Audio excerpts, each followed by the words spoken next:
লেবাননে তুমুল বিমান হামলা চালাচ্ছে ইসরায়েলি বাহিনী। সোমবার লেবাননের দক্ষিণাঞ্চলে চালানো হামলায় অন্তত 182 জন নিহত হয়েছেন। এছাড়া এসব হামলায় 400 জনেরও বেশি মানুষ আহত হয়েছেন। ইসরায়েল জানিয়েছে অন্তত 300টি সফল হামলা চালিয়েছে তারা। সোমবারের এই হামলায় নিহতদের মধ্যে নারী, শিশু ও চিকিৎসা কর্মীও রয়েছেন। লেবাননের স্বাস্থ্য মন্ত্রণালয় এই তথ্য জানিয়েছে।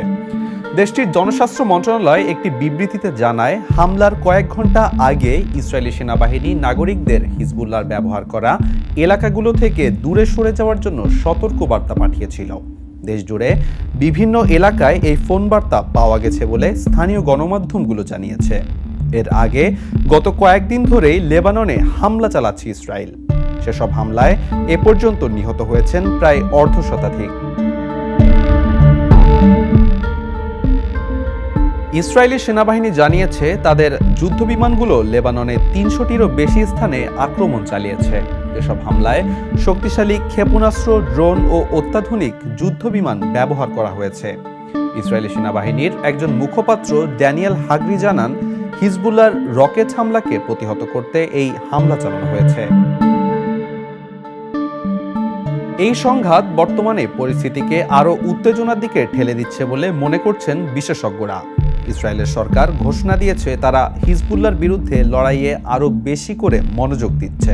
তাদের টার্গেট সীমান্ত এলাকা থেকে সরিয়ে নেওয়া প্রায় 60,000 ইসরায়েলি নাগরিককে তাদের নিজস্ব এলাকায় ফেরানো। উল্লেখ্য, গত বছর 7 অক্টোবর ইসরায়েল হামাস সংঘাত শুরু হওয়ার পর থেকে হামাসের সমর্থনে ইসরায়েলে হামলা শুরু করে লেবানন ভিত্তিক ইরানপন্থী সংগঠন হিজবুল্লাহ। গোষ্ঠীটির দাবি, ইসরায়েলকে চাপে রাখতে এই হামলা চালাচ্ছে তারা। ওই সময় থেকেই ইসরায়েলের অভ্যন্তরে ক্ষেপণাস্ত্র হামলা চালানো শুরু করে হিজবুল্লাহ। পরবর্তীতে এই সংঘাত রূপ নেয় আঞ্চলিক সংঘাতে। দীর্ঘদিন ধরে সীমান্তে উত্তেজনা চললেও বর্তমানে তা ছড়িয়ে পড়ছে দেশ দুটির অভ্যন্তরীণ ভূখণ্ডেও।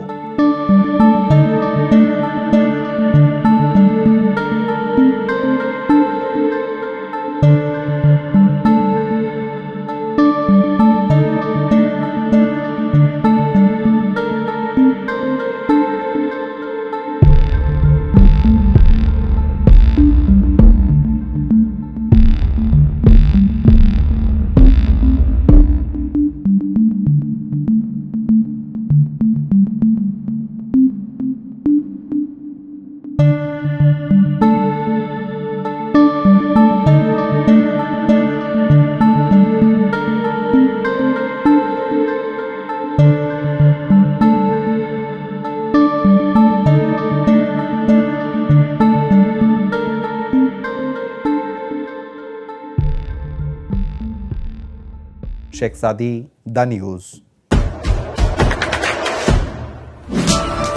দেশে দেশে সবার সাথে দ্য নিউজ।